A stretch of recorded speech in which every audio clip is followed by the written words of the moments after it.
Hola, ¿cómo estás? Dios te bendiga. Un gusto estar contigo como cada domingo a las 10 de la mañana por la RPC. Hoy vamos a hablar del cristianismo y la solidaridad. El cristianismo de por sí y en esencia, es solidario. No puede haber un cristiano sin tener un estilo de vida solidario.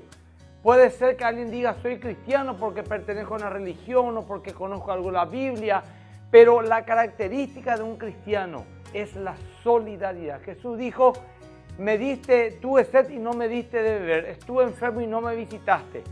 Significa que el Señor ordena a sus hijos que estén con aquellos que están en desgracia, con aquellos que están menos afortunados en esta vida. La solidaridad, una característica fundamental del cristianismo. Eso vamos a ver hoy. Estoy seguro que te va a desafiar a explotar tu potencial para ser de bendición para muchas almas, para muchas vidas y para muchas personas. El mensaje que quiero dar, retomando de vuelta, el mensaje que quiero dar hoy es un llamado, por un lado, a la solidaridad y al compromiso con la obra y con los más necesitados. Y por otro lado también quiero hacer una defensa de la importancia de la iglesia en medio de la sociedad. ¿Por qué? Porque hoy en día que el cristianismo, por la secularización violenta que estamos viviendo, está siendo atacado, no solamente en Paraguay, sino que en todo el mundo, especialmente en Europa, Estados Unidos y en otros países anglosajones, o de origen anglosajón, por decir de alguna manera, están sufriendo una violenta embestida con una nueva filosofía que dice que la iglesia no sirve para nada en la sociedad actual. Que para lo único que la iglesia sirve es para crear estructuras mentales que impiden el avance y el crecimiento y la tolerancia, y ustedes ya entienden todo el discurso, ¿verdad? Que para eso, hermano, que sirve la iglesia, para llenar de fanáticos el mundo. Bueno, esos detractores del cristianismo quieren instalar esta idea y, sinceramente hablando, lo que hacen es nada más que propagar su intolerancia secular, ¿verdad? Porque es una intolerancia secular al decir de manera irracional que una institución como la iglesia en general, católica, evangélica, no sirve para absolutamente nada. Por la misma evidencia, el cristianismo siempre ha sido y es sinónimo de servicio, siempre. Servicio a los más necesitados, servicio a aquellos que no le alcanza a nadie ni nadie le quiere alcanzar. No un servicio interesado tampoco. Ese es el plus que tiene el cristianismo. No es un servicio interesado en alguna retribución, sino que es un servicio desinteresado, que es por la pura motivación del dar. Por supuesto, Dios bendice a los que bendicen. La Biblia es clara que Dios dice en Romanos 2:6, Dios pagará a cada uno conforme a sus obras, dice. También Jesús dijo algo en Mateo 25, 35 al 40 y quiero leer con ustedes. Mateo 25, 35 al 40. Bueno, vamos a ir del 31 ya. Cuando el Hijo del Hombre venga en su gloria y todos los santos ángeles con él, entonces se sentará en su trono de gloria. Esto será en el futuro, el día del juicio. Y serán reunidas delante de él todas las naciones y apartará los unos a los otros como aparta el pastor las ovejas a los cabritos. Y pondrá a la oveja a su derecha y a los cabritos a la izquierda. Entonces el rey dirá a los de su derecha: venid benditos de mi Padre, heredad el reino preparado para vosotros desde la fundación del mundo. Porque tuve hambre y me diste de comer, tuve sed y me diste de beber, fui forastero y me recogisteis, estuve desnudo y me cubristeis, enfermo y me visitasteis, en la cárcel y vinisteis a mí. Entonces los justos le responderán diciendo: Señor, ¿cuándo te vimos hambriento y te sustentamos, o sediento y te dimos de beber? ¿Y cuándo te vimos forastero y te recogimos, o desnudo y te cubrimos? ¿O cuándo te vimos enfermo y en la cárcel y vinimos a ti? Y respondiendo el rey les dirá: de cierto os digo que en cuanto lo hicisteis a uno de estos mis hermanos más pequeños, a mí lo hicisteis. Entonces dirá también a los de la izquierda: apartados de mí, malditos, al fuego eterno heredado para el diablo y sus ángeles. Porque tuve hambre y no me diste de comer, tuve sed y no me disteis de beber. Fui forastero y no me recogisteis, estuve desnudo y no me cubristeis, enfermo y en la cárcel y no me visitasteis. Entonces también ellos le respondieron diciendo: Señor, ¿cuándo te vimos hambriento, sediento, forastero, desnudo, enfermo o en la cárcel y no te cubrimos y no te servimos?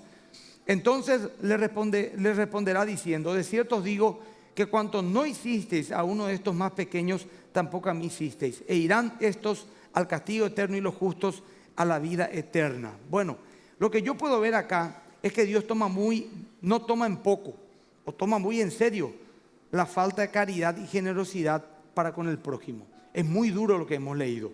Ahora vemos que una característica de los salvos, según este texto de Jesús, es la solidaridad. Decimos solidaridad. Atendé bien, te vamos a fiar al punto al cual en vos salís de tu comodidad, porque muchos creen que son solidarios y no salen de su comodidad, ni económica, ni de tiempo, ni física, y no son solidarios. Creen que son solidarios, muchos. Algunos ni siquiera han pensado si realmente son o no solidarios. No caigamos en el engaño de que si nos vamos a una iglesia, si tenemos un estudio bíblico, si hacemos evangelismo y tenemos una vida moralmente ordenada, ya estamos en paz con Dios. Cuidado, porque puede ser la situación de más de uno en este lugar hoy. Si no sos generoso, dice la Biblia, y si no te caracteriza la solidaridad, estaría faltando una de las características más importantes del cristianismo, de un salvo, de un nacido nuevo. Esto no significa, y quiero aclarar, que la salvación se gana por ser generoso o hacer caridad. No. La Biblia es muy clara que la salvación es por fe a través de Cristo, que murió en el Calvario por perdón de nuestros pecados. Pero todo aquel que realmente ha creído ama a Dios y ama a su prójimo. Todo aquel que realmente ha creído tiene frutos dignos de alabanza. Todo aquel que ha creído ama cumplir los mandamientos y preceptos del Señor. Y la Biblia dice que todo aquel que ha creído tiene buenas obras.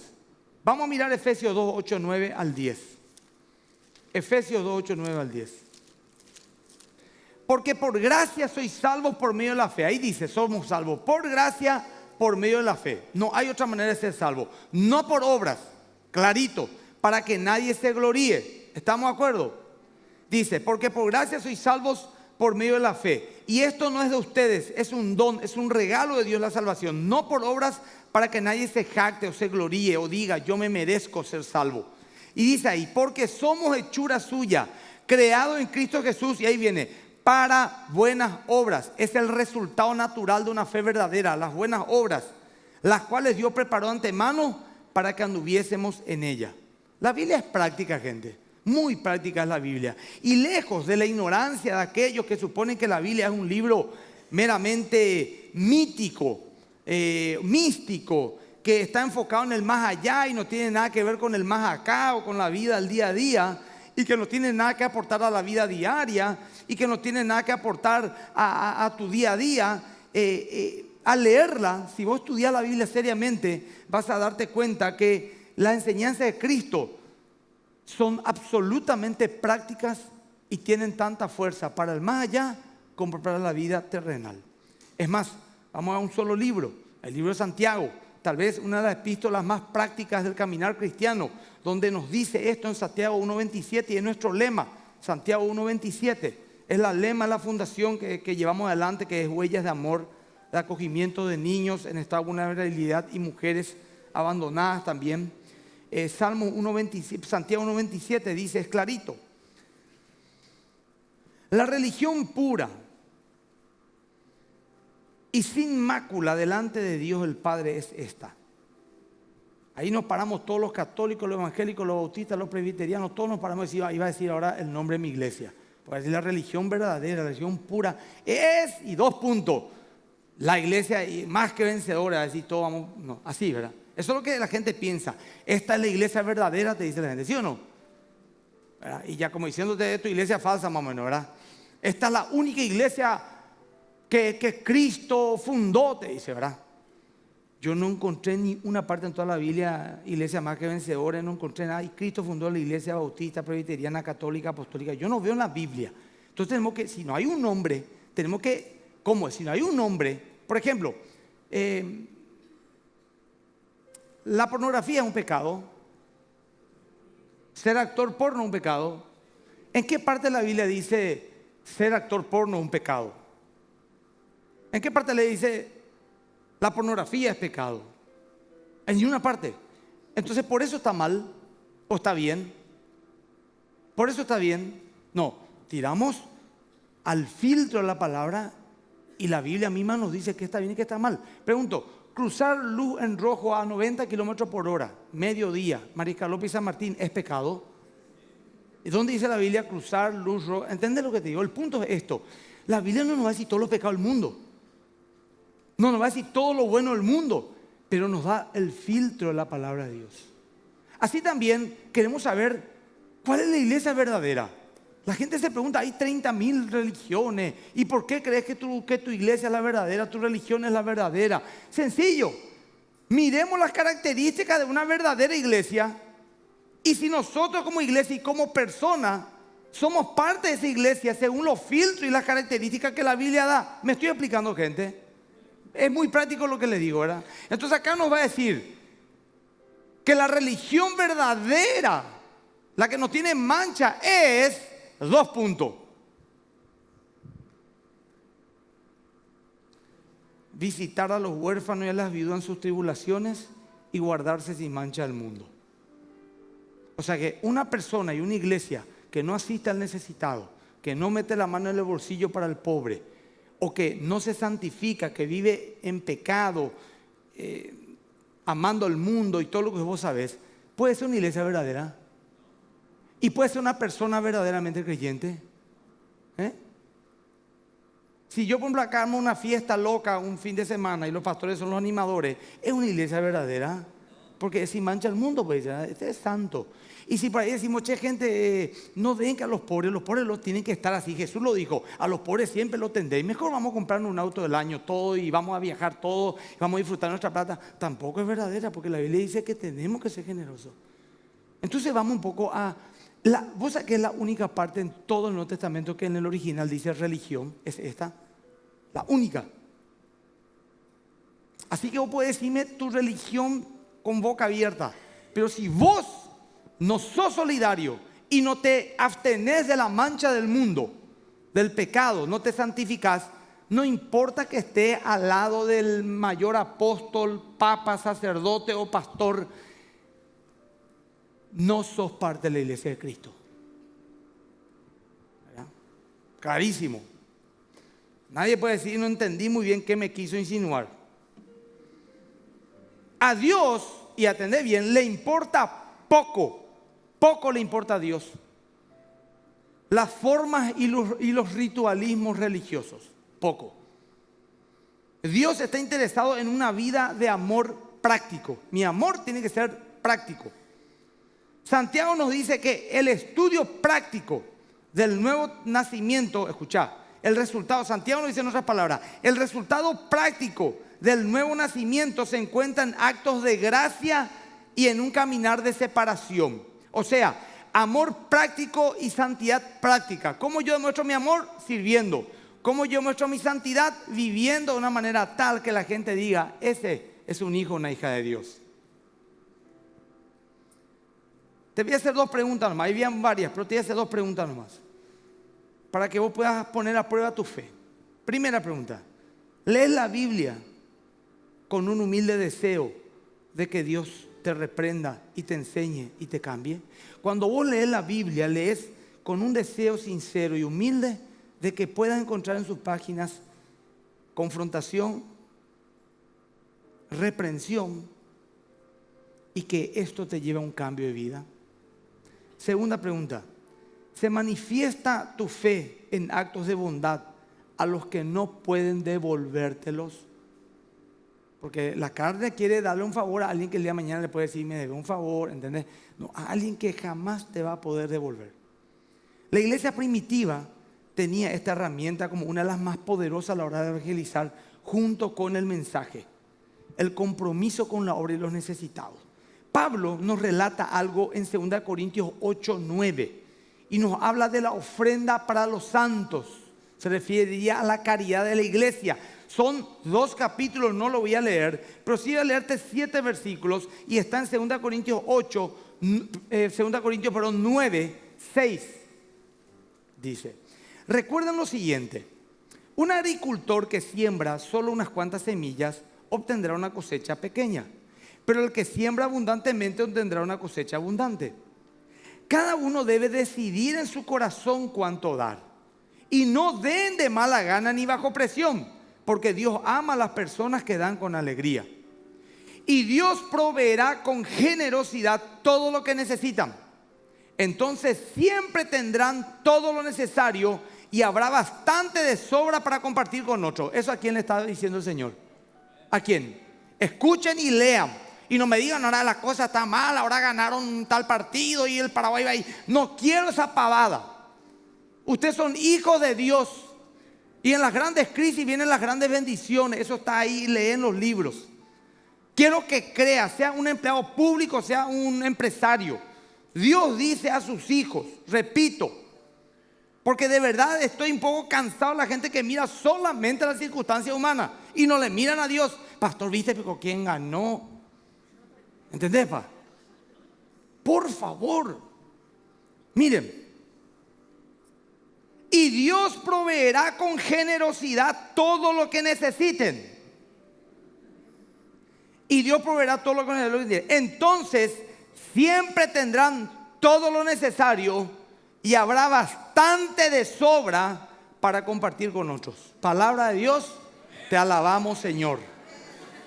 Amén. Porque es muy bíblico. Para mí, a mí me motiva. Así de fácil es. Y me gusta eso. Palabra de Dios, te alabamos, Señor. Es una barra como decir, Señor, me llenó de gozo lo que escuché y te alabo porque oí tu palabra. Eso significa eso. Y es muy bíblico. Continuamos. Como dicen las Escrituras, comparten con libertad y dan con generosidad a los pobres. Sus buenas acciones serán recordadas para siempre. Pues es Dios quien provee la semilla al agricultor y luego el pan para comer. Dios o el último candidato que ganó o el diputado que subió. ¿De quién depende tu pan de cada día? Del contacto con tu jefe, con un socio, al primo, al amigo, al hermano, un vecino. ¿De quién depende tu provisión? Dobla tu rodilla, querido y querida, y con fe salí a encarar el día. Y si un día te toca comer vacaí con galleta, alabala a Dios y come, porque al que defiende lo poco, Dios le pondrá sobre lo mucho. Yo te cuento un testimonio, y esa persona a lo mejor me va a estar escuchando ahora por un hijo de Dios. Vino a pedirme trabajo en mi negocio. Por favor, me pidió. Necesito trabajo. Y yo no necesitaba empleado. Pero él era un hombre muy serio. Y fue muchos años empleado en mi familia. Y yo no necesitaba nadie. ¿Vos sabés lo que es? No había lugar para él. Escuchá mi testimonio. Y yo le dije, bueno, quédate, vamos a ver qué hacemos contigo. Ya está, gracias. Eso fue a las 9 de la mañana. A las 12 yo me subo una escalera caracol de mi negocio y ahí abajo los empleados comían. Y veo que abre así una latita así de vaca y dice, Señor, te doy gracias. Y yo escucho, me tocó profundamente. Y yo le dije, Señor, delante de Dios te digo, provéeme para este hombre. Este hombre tiene que trabajar. Es un hombre agradecido, un hijo de Dios. ¿Y sabe que Dios me dio para provisión de él? Me hizo abrir un local en el shopping Villamorra y le puse a él como gerente y vinieron otros 3 empleados y ese negocio me dio de comer 10 años. 10 años gané un montón de plata, construí mi casa, hice cosas, viajé, me fui a Europa, me fui a Israel, me fui a los Estados Unidos, todo de ese negocio. Dios me proveyó sobreabundantemente a mí para que su hijo tenga un trabajo. Vos tenés que creerle a Dios, porque mirá lo que hizo Dios. Yo no tenía pensado abrir un local, pero como ahí, mira, hay un local vacío. Me fui con mi mamá, miré, qué lindo. Vos para decir, no, pero no tengo, todavía no puse bien ni mi primer local, voy a poner el segundo. Y bueno, hay que animarse porque es una oportunidad, tiempo y ocasiones acontecen a todo. Y bueno, y compré, o sea, vine, alquilé, puse una mercadería, unos zapatitos aquí, otro allá, así. Le traje a él, empezó a procurar. Por un acto, vi que fue grato y eso tocó mi corazón. Así que no vaya a depender de Dios. Así rabiosamente. Continuamos. Pues es Dios quien provee semilla al agricultor y luego pan para comer. De la misma manera, Él proveerá y aumentará los recursos de ustedes y luego producirá una gran cosecha de generosidad en ustedes. ¿Cuánta gente dice, Señor, dame mucha plata? Todos dirán amén. Pero espera, voy a terminar. Para poder ayudar a mucha gente. ¿A qué? La primera parte del 99%. La segunda parte, Señor, dame mucha plata para que no suene mucho cante, dame muchos recursos, pero para ayudar a la gente. El 11, efectivamente serán enriquecidos en todo sentido para que siempre puedan ser generosos, y cuando llevemos sus ofrendas a los que necesitan, ellos darán gracias a Dios. Entonces, dos cosas buenas resultará el ministerio de dar. Se satisfacerá la necesidad de los creyentes de Jerusalén, en este caso los pobres, y ellos expresarán su alegría y su agradecimiento a Dios. O sea, cuando vos le das a alguien, dos cosas ocurren. En primer lugar, suple su necesidad. Gloria a Dios, dice. Gracias. Y segundo, alaba a Dios. Dice, gloria a Dios. Yo les conté esa historia. En una radio cristiana, llama a una mujer. Y en medio entre música y música, el locutor empieza a hablar con la mujer. Escuchen lo que le voy a contar. Y le dice, disculpe señor, una viejita parecía, yo soy muy pobre, vivo en tal barrio y no tengo ni qué comer hoy. Si hubiera algún cristiano, por favor, que me pueda dar alguna comidita, le agradecería tanto. Y llamé a esta radio porque esta es una radio cristiana y yo sé que ustedes son generosos. Muy bien señora, le dijo el locutor. Y deje su dirección, a lo mejor algún oyente va a sentirse tocado. Y yo soy viuda, soy sola, bla, bla, bla. Deja su dirección y da al aire. Eso estaba escuchando un brujo. Los brujos escuchan radio cristiana y vos no. ¿Entendés? Un brujo estaba escuchando. Y le dijo a su secretario, rápido, anda al súper y comprame provisión, comida, comprame huevo, leche, arroz, todo, rápido. Y le vas a llevar a esta señora en esta dirección urgente. Y cuando te pregunte, ¿de quién es esto? Usted le va a decir, del brujo tal, le va a decir. Y hasta pura señora antes que otro se le adelante, llega a la casa y sale la viejita y dice, wow, gracias, que esto, escuchamos en la radio señora que ustedes, sí, estuve hablando esta mañana, muchas gracias, le agradezco, dígale a la persona que me envió que le agradezco, que Dios le bendiga, bla, bla, bla, y agarra, y cuando va a entrar le dice, señora, disculpe, ¿nos va a preguntar usted quién le envía esto? Y le dice ella, no señor, es que cuando Dios te va a dar algo, hasta al diablo le usa. No importa quién. Hasta el diablo Dios va a movilizarle para que te dé algo. Y ese no es tu ex marido que te divorciaste y no te está dando plata hace mucho,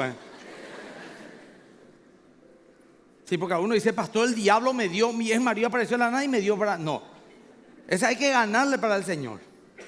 Escuchen. Entonces, dos cosas van a producir. Suplir necesidad y glorifica a Dios. 13. Como resultado del ministerio de ustedes, el ministerio de dar, ellos darán la gloria a Dios, pues la generosidad de ustedes, tanto hacia ellos como a todos los creyentes, demostrará que son obedientes a la buena noticia de Cristo.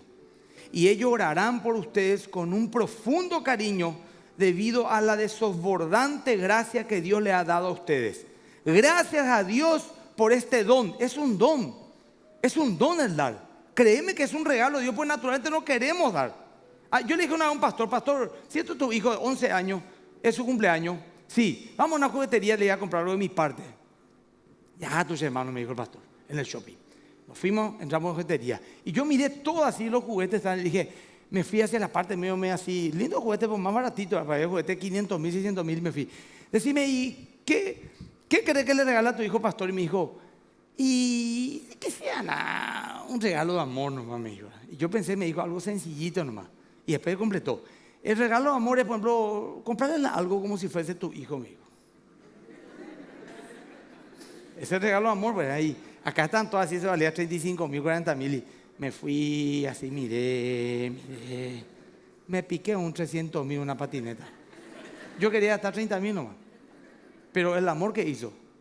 No me quedé sin comer, no pasé hambre, no tuve convocatoria de acreedores, tranquilo nomás. Nadie te pide eso, nadie te dice anda, dudate, dejar de comer tu hijo, quitar tus zapatos no. Yo podía dar, mi carne decía 30,000 o vale más, pero el Señor me tocó y una ofrenda de amor, yo amo, y 10 veces más, y no me quedé eso, güey, no es que dejé salir esa noche, que me fui a comer una pizza pues, ahí con alguien. Pero somos así. Gastamos macanada y mucho en ropa. No necesitamos ropa. Esa pareja de la iglesia, le conté, se fueron al shopping a tomar helado con su hijo. Pasaron en el shopping donde se vende perrito. Y salieron con un perro 1.500.000. Ellos iban a comprar un helado nomás. 1.500.000, no necesitaban. Más yo tierno así. ¿Acaso ofrenda es 50.000 y qué bueno que soy? Al pobre actívate, he tomado un 100.000 con mucho esfuerzo. Hermano, no te tomes por aludido, no estoy hablando de vos. Este hermano viene a la tarde, al culto a las 11, por dormilón, ya viene a las 11, te das cuenta que es un carnal. Pero vos, que sos generoso, tenés que decir, cierto, yo no quisiera ser así. Quiero ser más sabio en administrar mis recursos. Bueno, la historia nos cuenta que el mayor poder del cristianismo para la evangelización era la predicación del evangelio y la asistencia social. Escucha bien. En el libro que ahí veo que tiene Omar, La herencia del cristianismo, dice esto. Esa ética, escucha lo que te voy a leer, esa ética del dar a los primeros cristianos del siglo II, siglo III, luego que murió Cristo y fue al cielo, les permitió, a pesar de la oposición del Imperio Romano, no solo incrementar su influencia, sino también en meterse en circunstancias que favorecían enormemente su crecimiento numérico mientras decrecía demográficamente el imperio. La norma ética de los cristianos era considerablemente distinto a cualquier otra creencia. Nos referimos al amor al prójimo. El cristianismo se diferenciaba a cualquier otra religión pagana en la época, griega, romana, lo que vos fuera egipcia, en la solidaridad. El mandamiento de ayudar al prójimo implicaba no solo otorgar una dignidad hasta entonces negada a cualquier ser humano, sino también implicó a la larga adoptar medidas positivas para liberarse del mal. ¿Contra qué peleaba hace 2000 años el cristianismo? Contra el infanticidio. La sociedad lo aceptaba porque era normal. ¿Verdad? Con escándalo de infanticidio, ¿te imaginas? Se mataban niños para sacrificar a dioses. Los cristianos decían, eso es paganismo, eso está mal. ¿Y qué decía la sociedad? Ustedes son ateos, no creen en el verdadero Dios que pide niños para sacrificar. Y toda la sociedad, y los filósofos, y los pensantes, y los inteligentes, y los romanos, y los apostaban a eso y decían, hay que sacrificar, porque nuestros dioses los quieren. Y los cristianos peleaban contra el infanticidio. ¿Te imaginas, por ejemplo, lo indigno que es, por ejemplo, para una sociedad que mate niños? ¿Sí o no? El cristianismo pelea contra eso. Contra otras cosas peleaba también, contra el aborto. A 2000 años atrás ya retrogradó hace 2000 años. ¿Te imaginas nosotros lo que somos? Si los 2000 años atrás eran retrógrados, ¿te imaginas lo que somos nosotros? Que retrógrados somos nosotros. Porque 2000 años después seguimos con ese pensamiento retrógrado de hace 2000 años. Es historia. Y contra la esclavitud. Y también suma importancia ponían a la asistencia de viudas y necesitados. En el año 165 después de Cristo, durante el imperio y el reinado de un gran perseguidor del cristianismo, Marco Aurelio, mira, una terrible epidemia asoló el imperio. No se ha podido determinar con exactitud el tipo de enfermedad, pero durante 15 años mató, se cree, hasta 1/3 o como mínimo 1/4 de la población del imperio romano. El mismo Marco Aurelio murió por esa causa en el año 180 después de Cristo. Un siglo después, una nueva plaga asoló el imperio y llegó a matar 5.000 personas por día solamente en Roma. Esa catástrofe extraordinaria puso a prueba la fuerza interna del paganismo y a la vez la del cristianismo, religión minoritaria y perseguida. Las respuestas de ambos sistemas fueron diametralmente opuestas. Fíjate, los paganos trataron cada uno en forma individual salvaguardar su vida y a la vez abandonar a aquellos que ya habían sufrido la enfermedad. Sobre esto, Dionisio de Alejandría escribió, escucha, desde el mismo inicio de la enfermedad, echaron a los que sufrían de ella y huyeron de sus seres más queridos, arrojándolos por los caminos a su suerte, dejando sus cuerpos morir sin sepultura y siendo tratados como basura. Y saliendo de Roma y yéndonos a Atenas, Grecia, que teniendo otros dioses y otra cultura y siendo asolados por las mismas pestes, Tucídides escribió en la historia de la guerra del Peloponeso esto: cuando la peste llegó a Atenas, no hicieron más que volver a poner de manifiesto su carácter despiadado, de los valores que tenía la sociedad en que vivían, reclamando esa sociedad impía.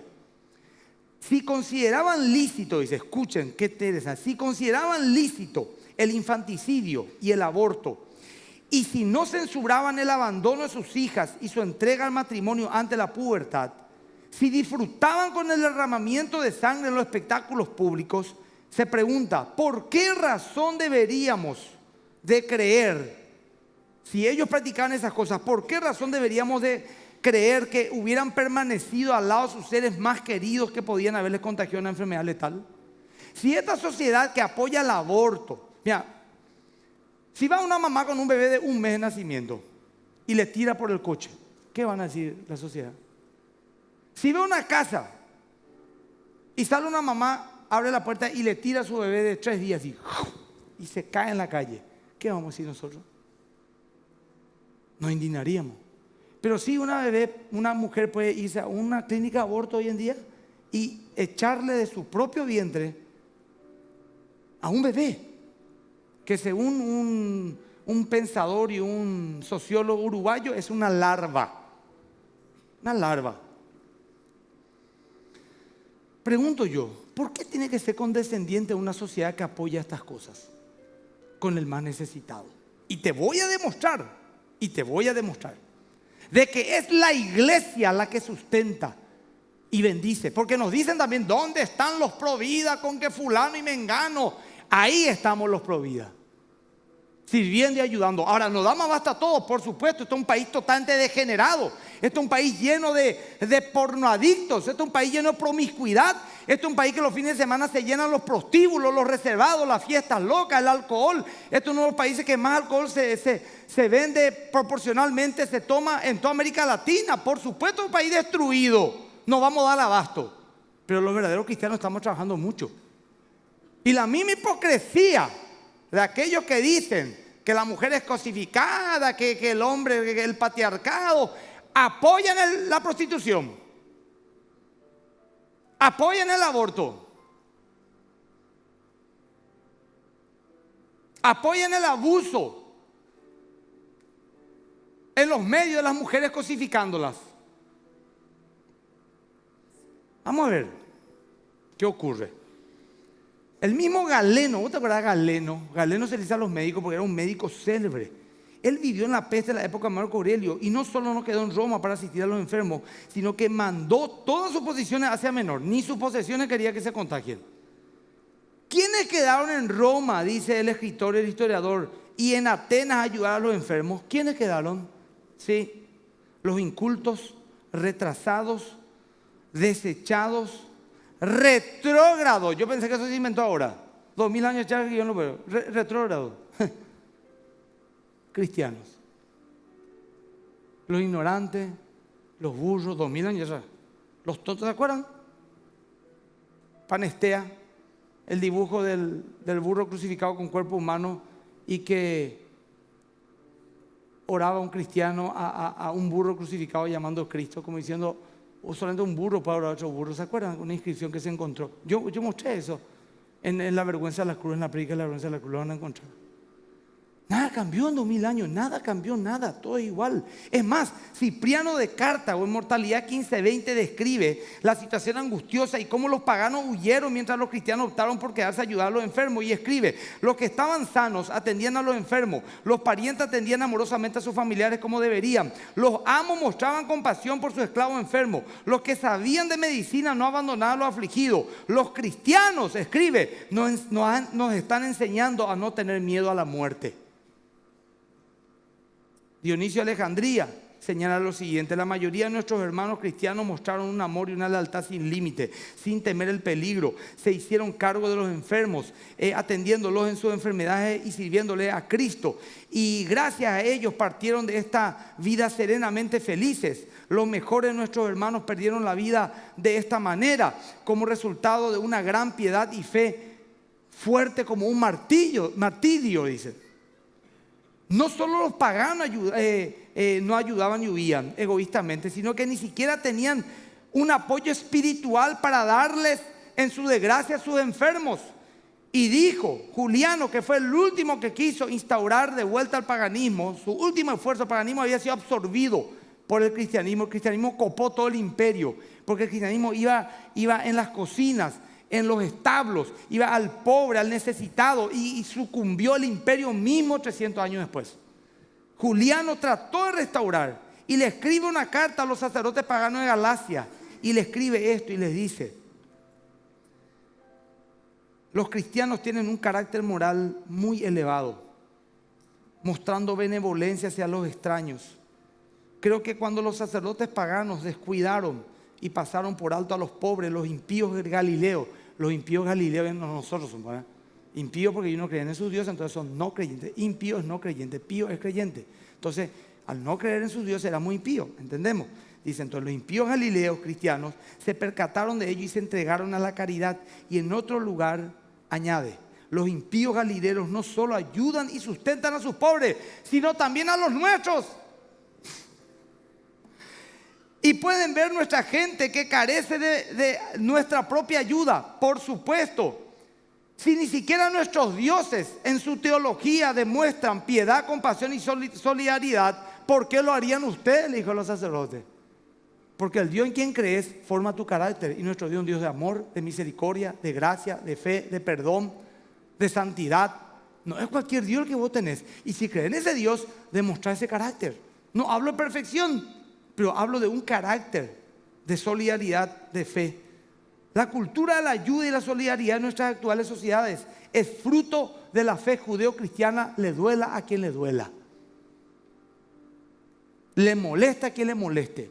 Y las sociedades secularizadas, como los países nórdicos de Europa, el orden que viven ahora es fruto de sus antecesores, que fueron los puritanos, los hugones, los luteranos, los protestantes, de 500 años atrás. Hace 60, 40 años están secularizadas esas sociedades, hace 30 años están secularizadas. Vamos a ver cómo terminan, porque ellos todavía están llevando el espíritu del protestantismo, del servicio y la ayuda social, del orden, de la honestidad, de la puntualidad. Pero vamos a ver lo que ocurre entre 100 años si Cristo no viene, porque ahora ellos se jactan de sus sociedades súper avanzadas y ordenadas, y las universidades fueron fundadas por cristianos.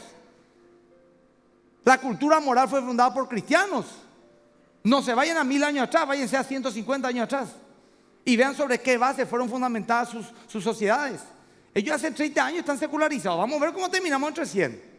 Pero no vamos a estar ya nosotros acá, pero del cielo vamos a mirar. Pero Dios va a cumplir su palabra. Finalmente, y termino con esto, el cristianismo venció al paganismo, pero no a través de la fuerza bruta. El Islam, toda Asia tomó en un momento dado. España, parte de Europa, a espada. No macaneaban ellos. A espada. El cristianismo fue tomado, no por la fuerza bruta, no por la violencia. El cristianismo fue tomado por la misericordia, caridad y esperanza que demostraron a una sociedad desprovista de estas conductas, porque abrió sus brazos a una sociedad carente y humillada, y porque demostraban un profundo respeto a la vida que tuvo repercusiones demográficas muy importantes en su momento. Por el otro lado, y termino con esto porque tengo que leerlo, vamos a mirar lo que los escépticos opinan de la solidaridad. Y en la prédica La vergüenza de la cruz habíamos citado los pensamientos de uno de los mayores intelectuales del siglo XIX y que más ha influenciado en el pensamiento moderno y que mejor explica el rechazo por parte del pensamiento secular y relativista por el más débil. El pensamiento secular y relativista que hoy estamos viviendo, el más débil, es absolutamente violento en contra del cristianismo. ¿De quién estoy hablando? Y pueden estudiarlo, pueden leerlo. Friedrich Nietzsche, el más desdeñoso enemigo del cristianismo. Él despreciaba, el bigotudo es enorme, tiene su bigote, para que vos sepas quién es, así, enorme su bigote. Ese decía, él decía, un filósofo, escribió su libro El Anticristo en el año 1888. Escuchá, sobre esto está fundamentado el secularismo que vivimos. El secularismo que vivimos, sobre esto está fundamentado. Él decía que el bien es la voluntad de poder. Y el mal es todo lo que procede de la debilidad. Y la felicidad es el sentimiento de que el poder aumenta. Y dijo además que el peor de los vicios es la activa simpatía hacia los discapacitados y los débiles. Es el peor de los vicios. Lo cual resumía la misión cristiana, decía él. Era un profundo admirador de la tesis darwiniana de la supervivencia más fuerte. Si alguien nace chueco, enfermo, que muera. Downs, síndrome Downs, no hay más en países nórdicos. No hay más. Descubren que es Down y se la aborta. Descubren que tiene problemas físicos y se la aborta. Sin ningún problema. Y la sociedad que dice ahora, está bien, ¿por qué? Porque estamos eliminando a los minusválidos de las sociedades, solamente viene gente sana. Te cuento un secreto, querido. En el año 1970, acá se le entrevistó a un ex nazi, acá. Y le preguntó por Joseph Mengele, está ahí en las redes. Y le dijo, Mengele no hizo nada malo, pero ¿cómo no hizo nada malo si mató millones? Es lo único que nos hizo librarnos de los lisiados de la sociedad.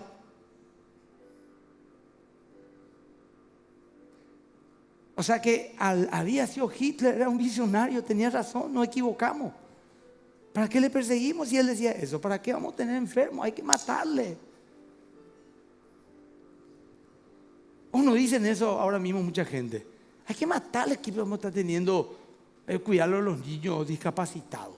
Perdía tiempo eso es. Y desde que el hombre es igual a un animal nomás ya, ¿cuál es el problema?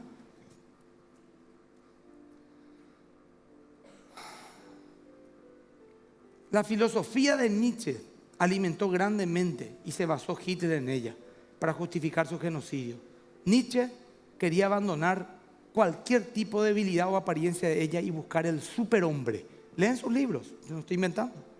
Para él la depravación radicaba en la decadencia y nada era más decadente que el cristianismo, que se ha puesto del lado, decía, de todo lo débil, lo bajo y lo deforme, ya que era la religión de la compasión y persevera lo que aún preserva lo que ya está maduro para la destrucción y por tanto obstaculiza la ley de la evolución.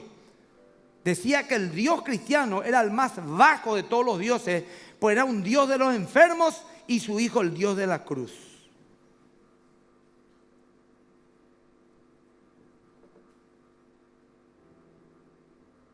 ¿Y sabes cómo sobrevivió el cristianismo 2000 años? Y va a seguir sobreviviendo. Como dijo Juliano el pagano, estos locos no es que le atienden solamente a sus enfermos, aún a los nuestros le están atendiéndole. Y ¿sabes qué? Le dan esperanza. Porque su Dios y el carácter de su Dios es altamente moral y ellos le dan una esperanza. Y nosotros como iglesia no podemos dejar de decir nada, dejar de hacer algo por el pobre. Y con esto termino. Las veces que me ha tocado hablar con algunos periodistas en algunos medios o alguien en las redes que critica, ¿y vos qué haces por el pobre? Le etiqueto ahí a Analía, a Omar. Anda a hablar lo que hacemos en Huellas de Amor. Anda a ver lo que hacemos en Actívate. Anda a ver lo que estamos haciendo en Perseverante con los adictos. Anda a ver lo que está haciendo la iglesia evangélica en el Paraguay. Tengo una estadística que no le puedo mandar de los miles de hogares, miles comedores, servicios a los colegios, adicciones, cárceles de hombres, de mujeres, capellanía que la iglesia evangélica está haciendo. No vas a acordarte de todo lo que te dije ahora, pero podéis escuchar después de vuelta e informarte de lo que está haciendo tu Dios a través tuyo, de tu iglesia. No esta iglesia, la iglesia del Paraguay en esta sociedad. Y después que alguien se anime a decir, no sirve para nada la religión, solamente para retrasarnos. Creemos que toda generosidad viene de parte de Dios, así que oremos para que Él ponga generosidad en nuestro corazón y reflejemos también así su carácter. Padre Santo, te doy gracias porque me has dado capacidad, salud para bendecir a otros. Y aún sin tenerla, tú, Señor Dios, me das la oportunidad de bendecir a alguien, por lo menos alentándole, Señor, metiendo la mano en mi bolsillo, dando mi tiempo. Oro, Padre, para que todos nosotros caractericemos tu carácter en este mundo y seamos gente solidaria, más aún en un país como nosotros, el nuestro, que tanto necesita, Señor, y que tantas carencias hay.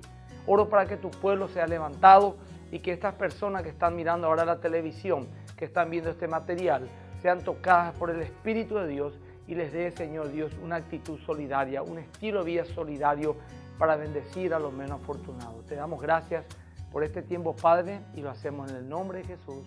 Amén. Que Dios te bendiga. Nos vemos el próximo domingo.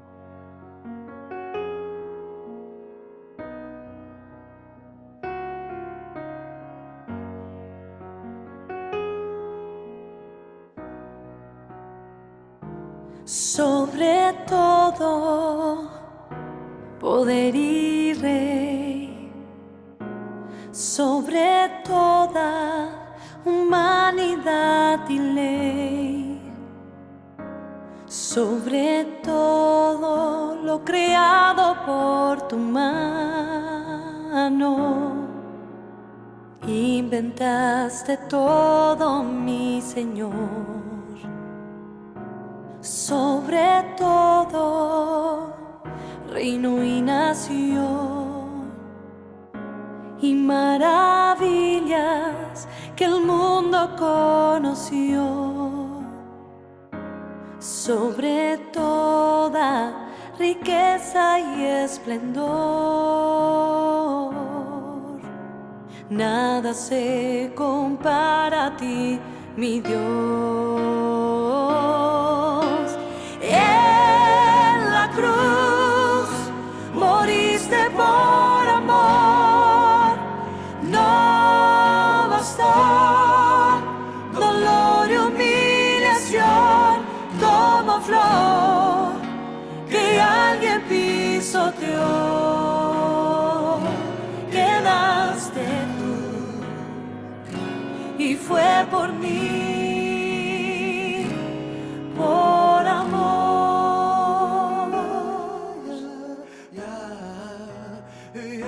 Sobre todo reino y nación, y maravillas que el mundo conoció.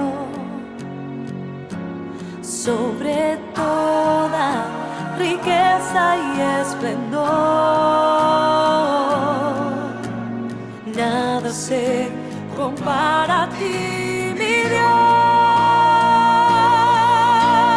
En la cruz moriste por amor, no bastó dolor y humillación como flor que alguien pisoteó. Quedaste tú y fue por mí, por amor. Y en la cruz moriste por amor, no bastó dolor y humillación como flor que alguien pisoteó. Quedaste tú y fue por mí, por amor, como flor que alguien pisoteó. Quedaste tú y fue